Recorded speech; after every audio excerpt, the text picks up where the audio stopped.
there are a range of CSR theories that try and explain either why we should pursue corporate social responsibility or explain why we actually do it. Normative theories focus on what we ought to do or what we should be doing. They focus on what is right from a particular perspective. Normative stakeholder theory is an example of a specific normative theory. From this perspective, it is ethical or appropriate to focus on all stakeholders, not just the shareholders. This is based on a sense of duty and values, which indicates that all stakeholders are valuable and worthy and should be treated with respect.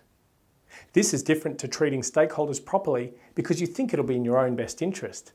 So it takes a deontological perspective, which means the intention behind the action is just as important as the action itself.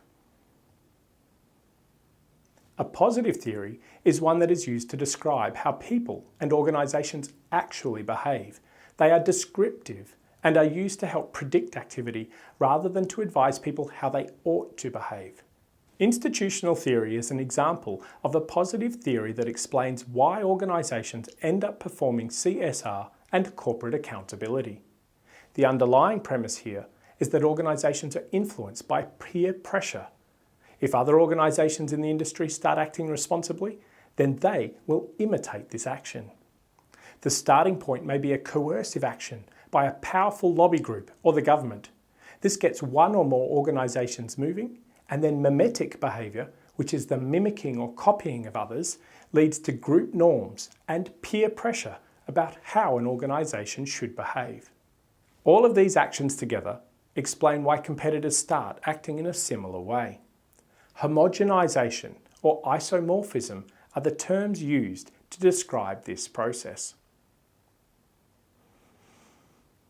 Enlightened self-interest can be considered as both a normative and a positive theory. Using an ethical egoism perspective, this means that from a normative perspective, it is ethical for an organisation to pursue its own best interests. And this often involves being nice to stakeholders just so that you can get what you want from them. Enlightened self-interest is also a descriptive or positive theory, which describes how companies actually behave. They pursue CSR, but only because it's useful to them, not because it has intrinsic worth of its own. Sometimes the word greenwashing is used to describe corporate reporting and action that tries to show how good a company is in relation to CSR, when the true motives are more self-interested. Managerial stakeholder theory is a more cynical approach to looking after stakeholders, and this involves identifying those with the most power and influence. Steps are taken to work closely with these powerful interest groups, but the main underlying reason is linked to manipulation and gaining self-interested benefits. So this approach explains CSR activity and helps show why an organisation may care for some stakeholders, but not others, especially those who are weak and unable to influence the outcome.